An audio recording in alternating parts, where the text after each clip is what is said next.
Welcome to part 2 of my The Old City Leviathan playthrough.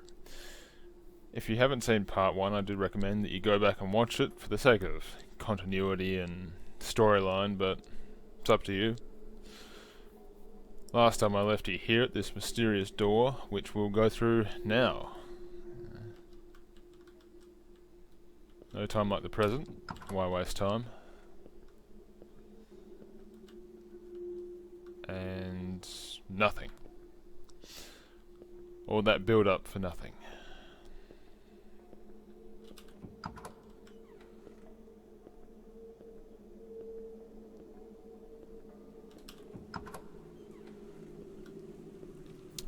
Now this is interesting.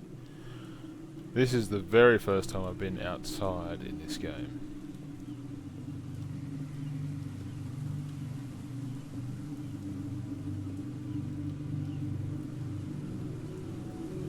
Now, during part 1 there was a little bit of advice that I got saying follow the water. So that's exactly what I'll do.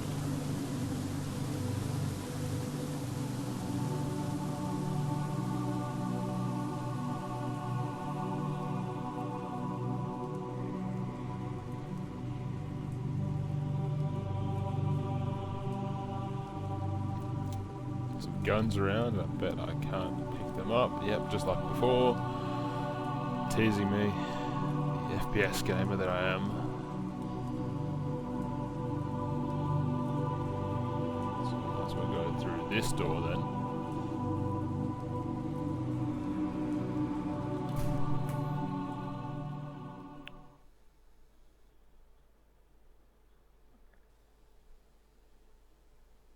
Chapter 4. Ziz. Now that is interesting. Ziz was mentioned in a poem that I read in part 1.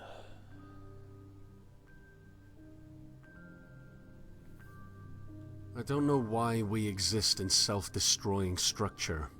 We all share a fondness for that which is correct, and we're all certain that we have it. But there must be a way for that loyalty to flourish without burning the last shreds of coexistence between our species. That is, a species that is primarily defined by its diversity.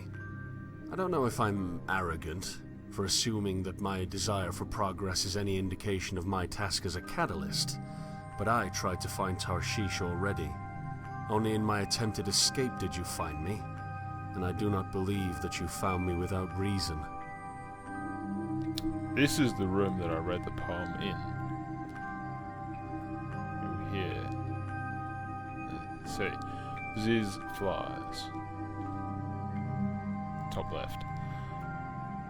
So, now originally this room went into a dining hall, and not a dining hall anymore.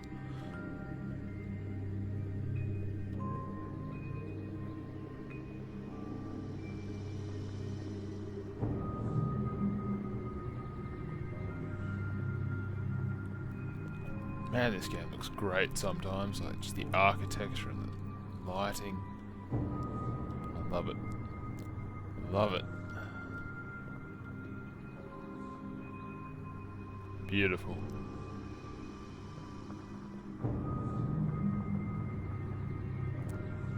Ah, this is where the screenshot came from that I used for my art.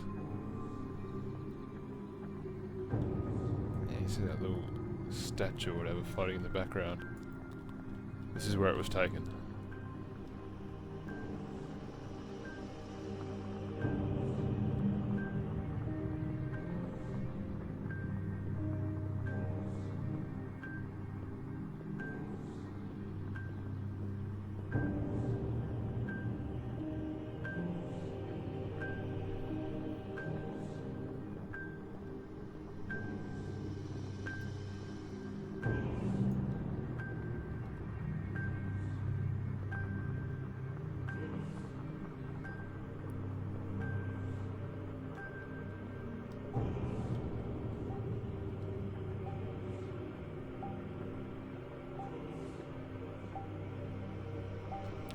Whoa, is that thing moving?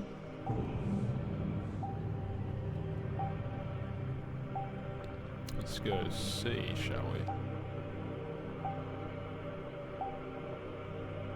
we? It's like sleeping or something.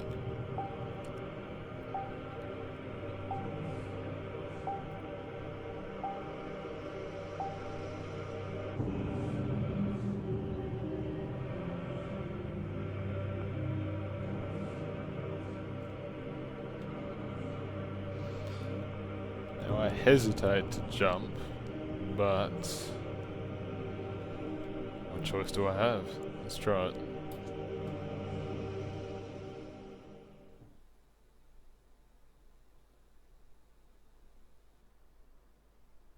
Did I die?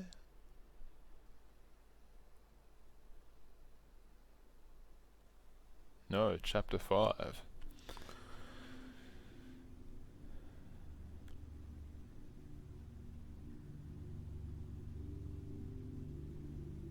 I actually knew the man who lived here.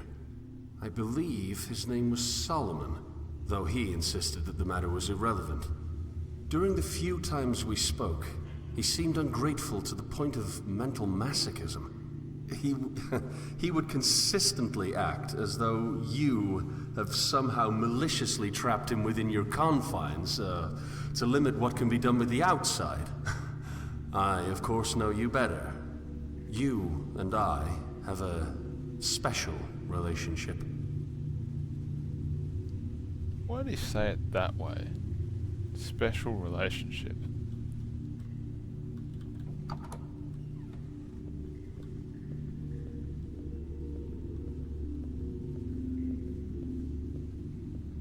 Not sure if I like this guy.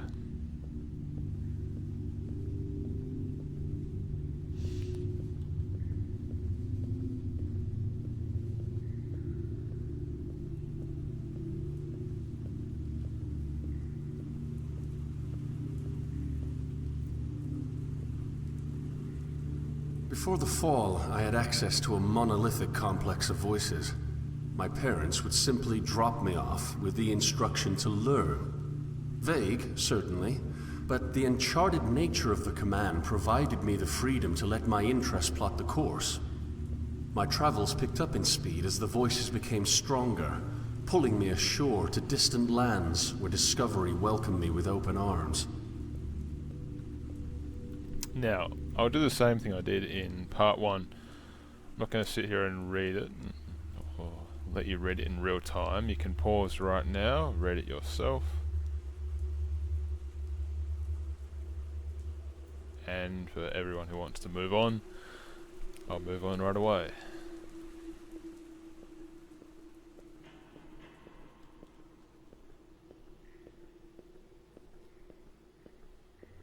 Same story. Pause here if you want, and read it.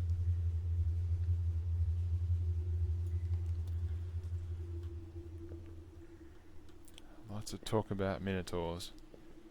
I even saw some drawings in part 1 of minotaurs. Haven't seen an actual minotaur yet, but keen to, that's for sure. I've always liked minotaurs.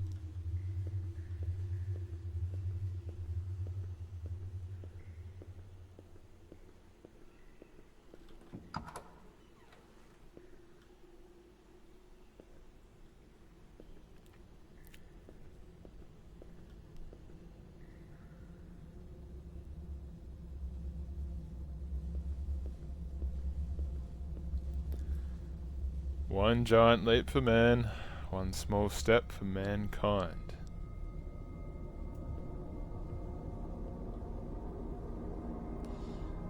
I got that backwards. But why?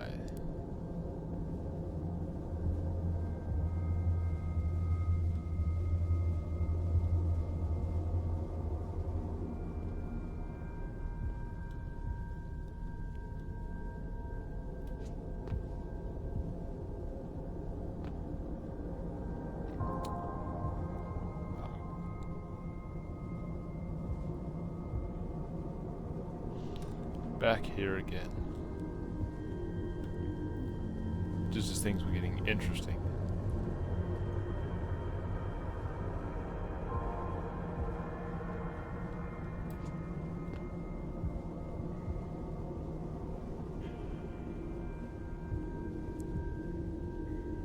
no woke up.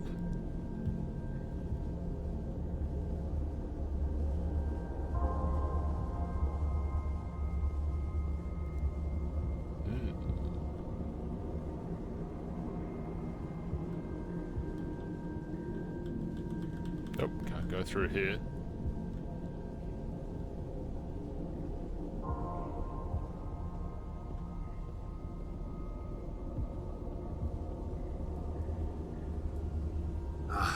But if he could only have seen your qualities, your utilitarian and defensive necessity. It's in blood now.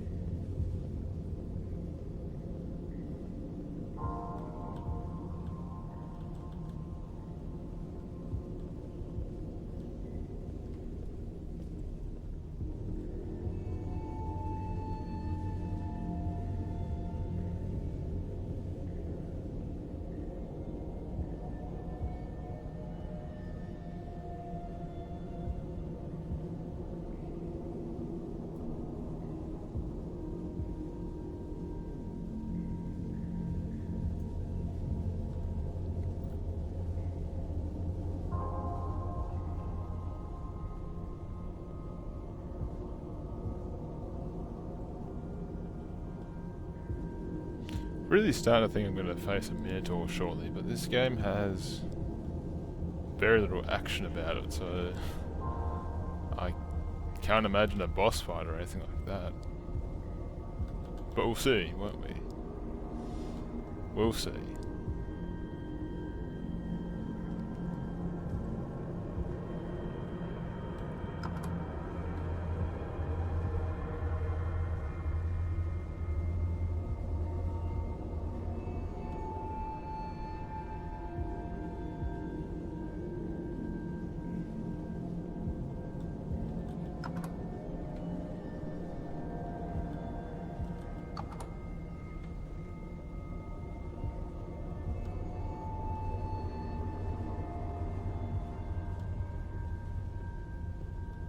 Naturally, I have my moments where I wish I could sail. But these are nothing but unchecked emotional discharges amidst an otherwise passably clear and somewhat intact realism. Solomon never could stop the dreaming. His unrestrained imagination grew until the contrast was too much, and he was forced to take the honorable route, like so many of the others who litter the walls of your interior.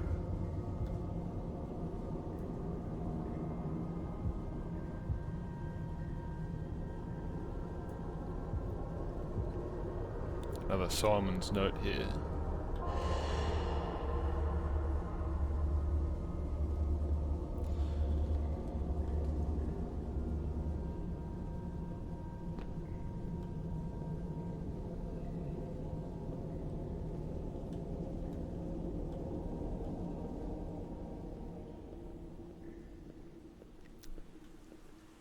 Oh, hello. You weren't here before.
Can't get over how good this game looks. Like, the textures aren't that high res or anything like that, but the style, the lighting, it's just superb.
The dreams he created were his escape.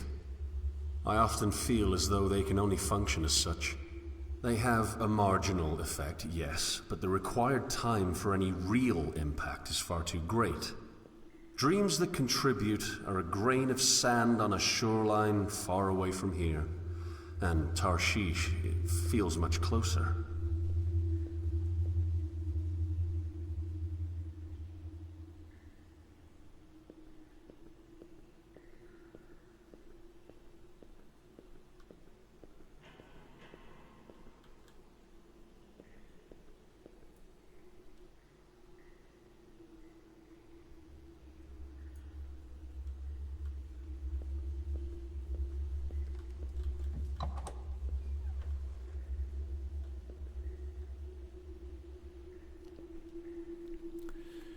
And Jonah was in the belly of the fish for 3 days and 3 nights. Heard about Jonah before, but...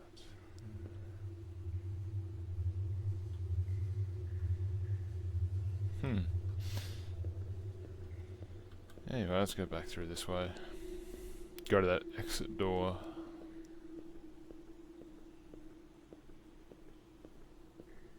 Doubt whether it'll actually be an exit door, but we'll see what's behind it.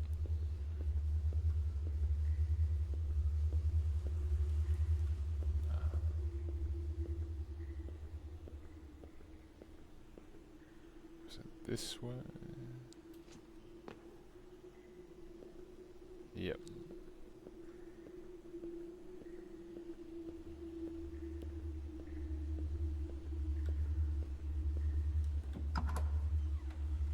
Perhaps his dreams were a ladder leading to uselessness. Perhaps my dreams are the same.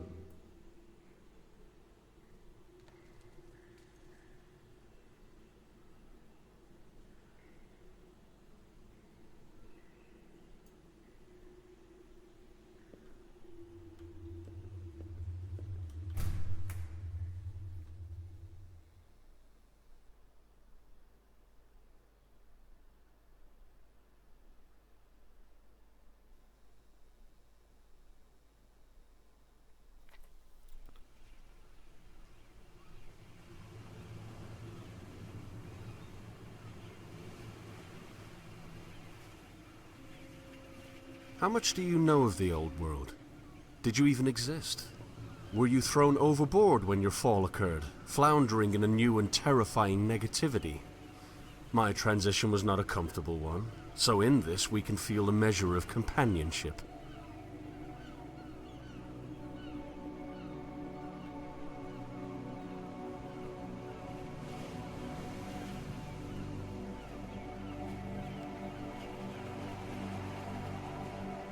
Is it me, have I just gotten taller? Sheol, also mentioned in that poem. Do you still believe in a world out there in the blue? Can't pass the water, go over it or anything like that. Invisible wall. Always annoying.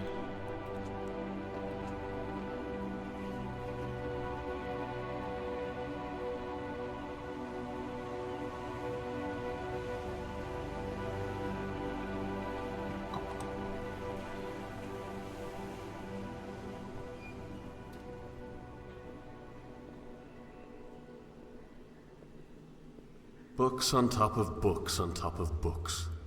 Voices creeping in from the vasts of a larger and more ancient world, now trapped in the claustrophobia of narrow minds and cold halls.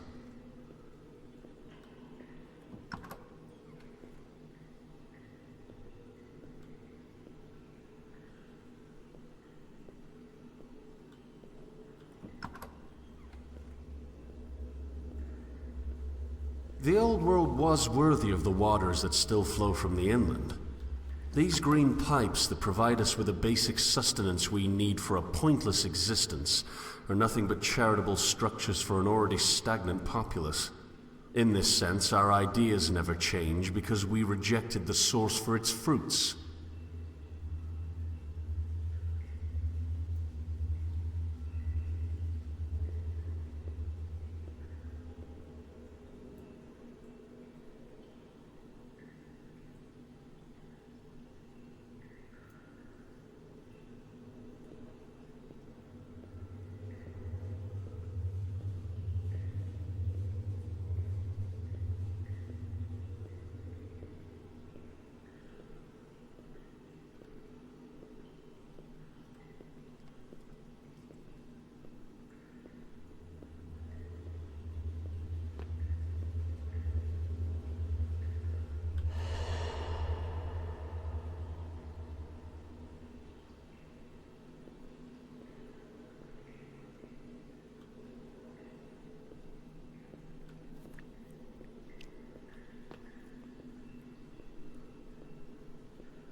starting to notice an alarming trend of not being able to activate stuff.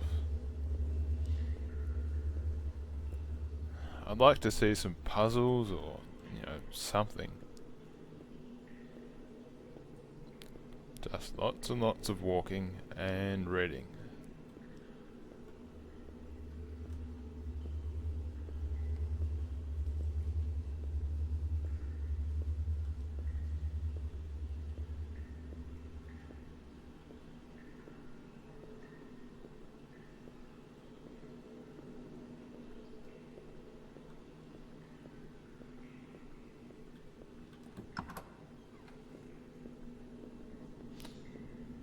Alright, let's head towards the light. Again. Last time I ended up in a dining hall, let's see where I end up now.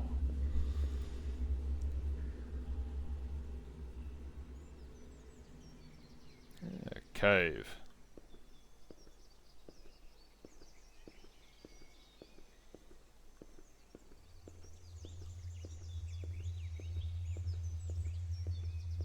I have to believe that my dreams have some worth, lest I loose the same anchor into shoal.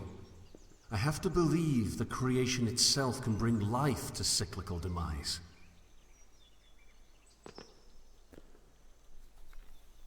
Tarnish is manifesting piece by piece. All you can do now is hope that the Shantai seeds fruits.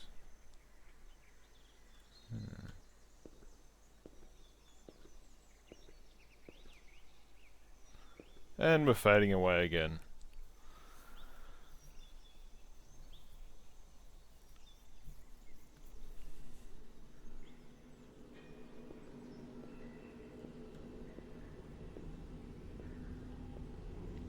And more people who have hanged themselves.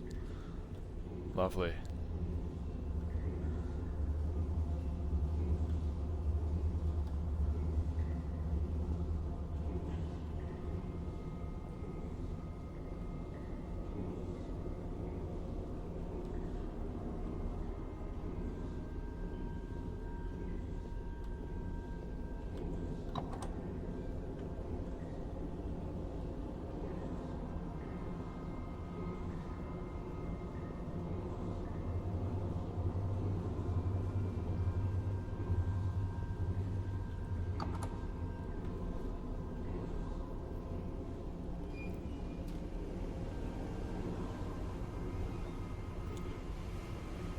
Railway line. Now leaving the old city. Good luck.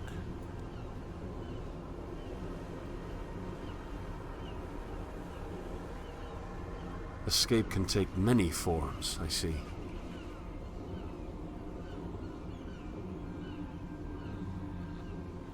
Do I take the plunge again?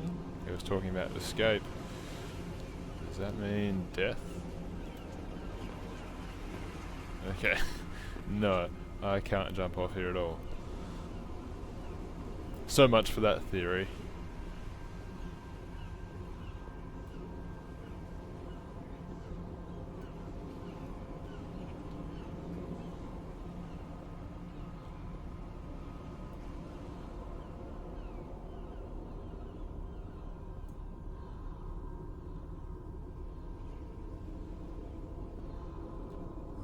They all do the same thing.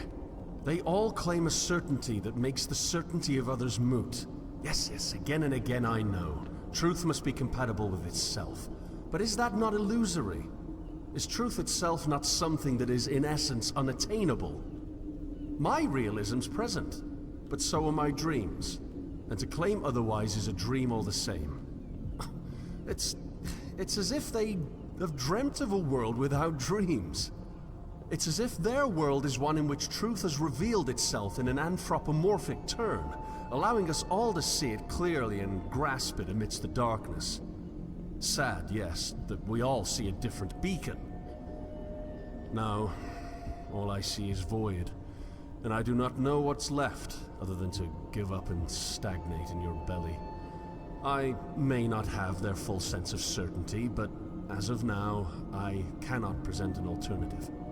Truth must be compatible with itself. But that is irrelevant when truth is outside our reach. Onward with conflict, then, and onward with my labyrinth.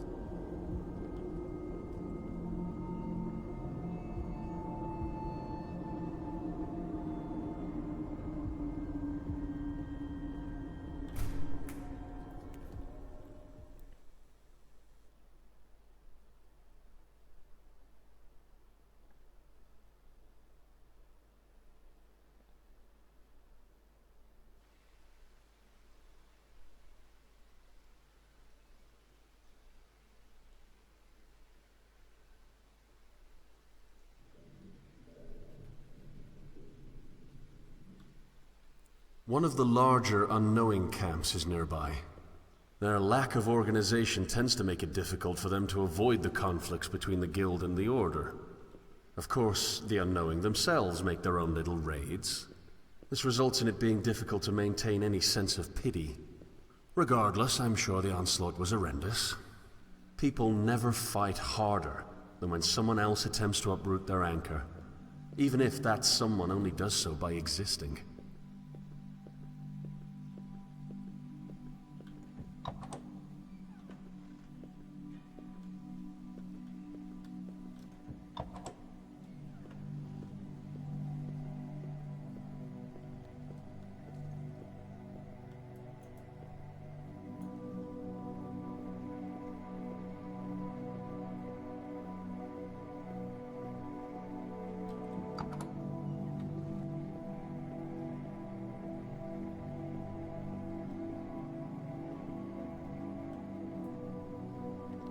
Welcome to Jerusalem. Really?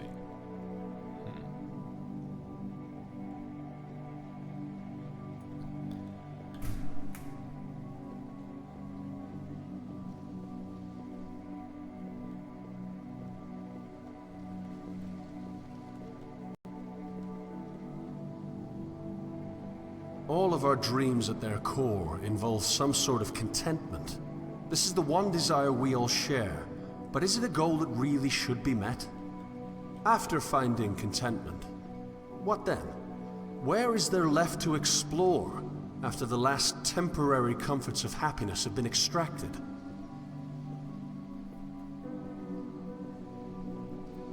This looks like some sort of shabby town or like a slum or something. Is this some sort of crack at Jerusalem?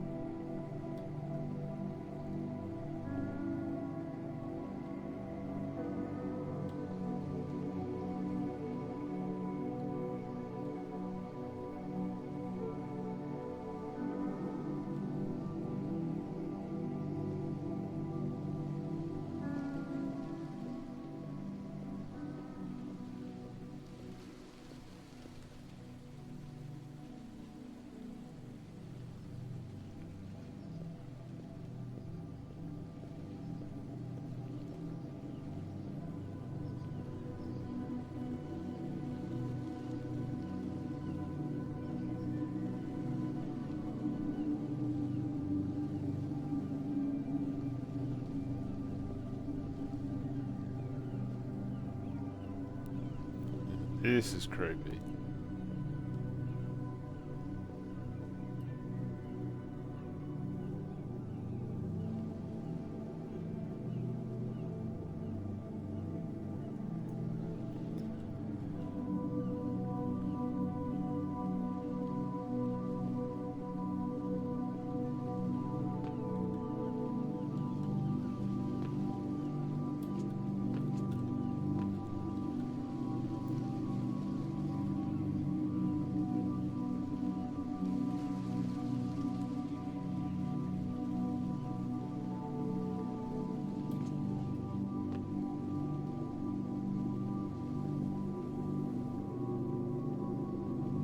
Our island is plagued with the fruits of a collective mental landscape that defines us as desperately holding on to something correct. So there is no place to hide, without truly secluding, or perhaps risking, the inland. On some level, I feel as though I cannot blame the dwellers. Their zeal for truth is commendable. They're fighting for something, rather than keeping it to themselves. They're acting instead of hiding. Still, must cruelty be the manifestation of certainty? If only truth did not need to be compatible with itself. If only we didn't need an anchor to be right. If only we could sail instead of collecting dust on the memories of voyages past.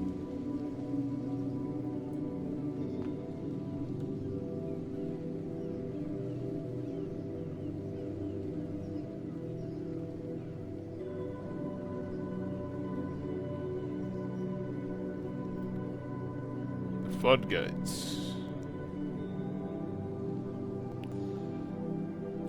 This game, I don't know, like, it's cool, but I still like to be able to do something. I'd like to see some sort of puzzles, more activatables.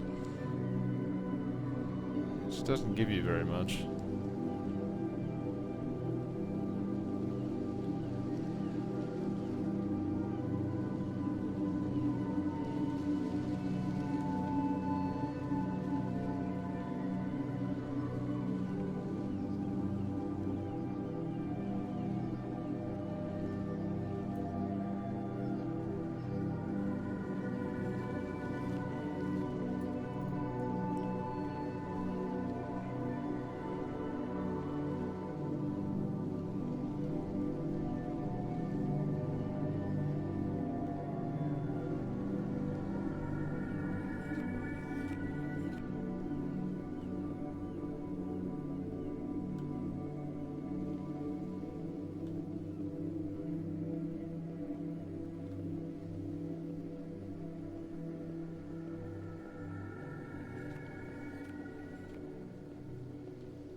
Looks like where I was earlier.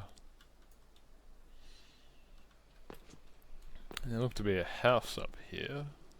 Some sort of building.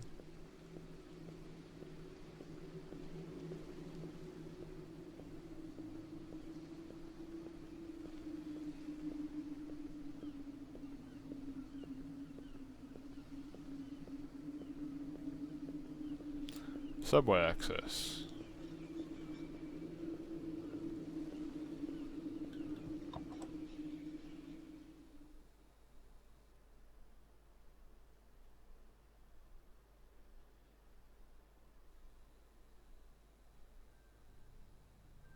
Behemoth. Chapter 8.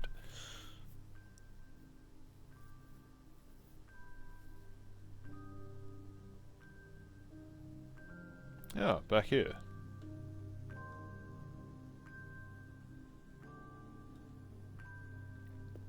But why? Why am I back here? What's the significance of this?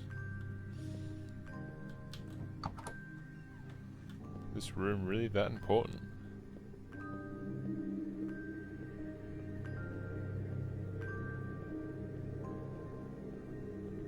Now that's a cool view. I remember the exact moment. I remember the slight touch of ocean air passing over my skin as I stared aimlessly into the afternoon sky. It's interesting how, though generally more depressing, I actually preferred a cloudy sky to a clear one. Two vast expanses of blue separated do not have that quality of diversity that a more speckled display boasts.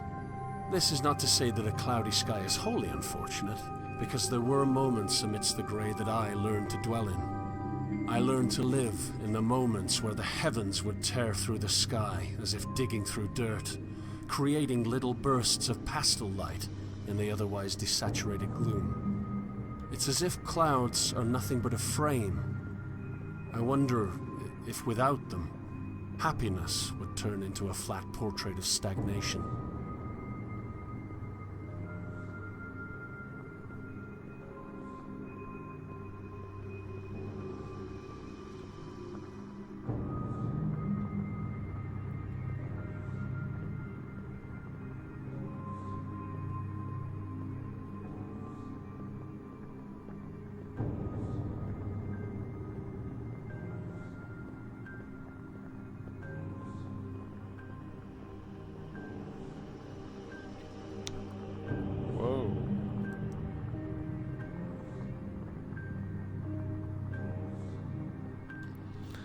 Now, last time I saw something this big that was sleeping,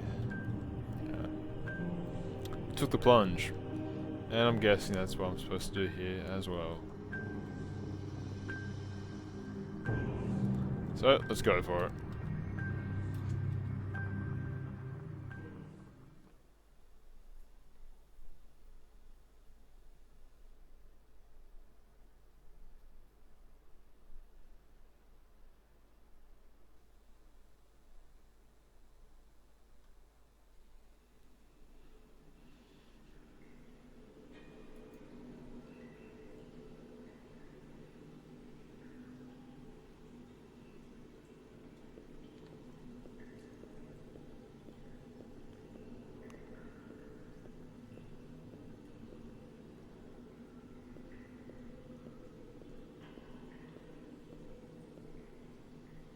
We're almost there, Leviathan.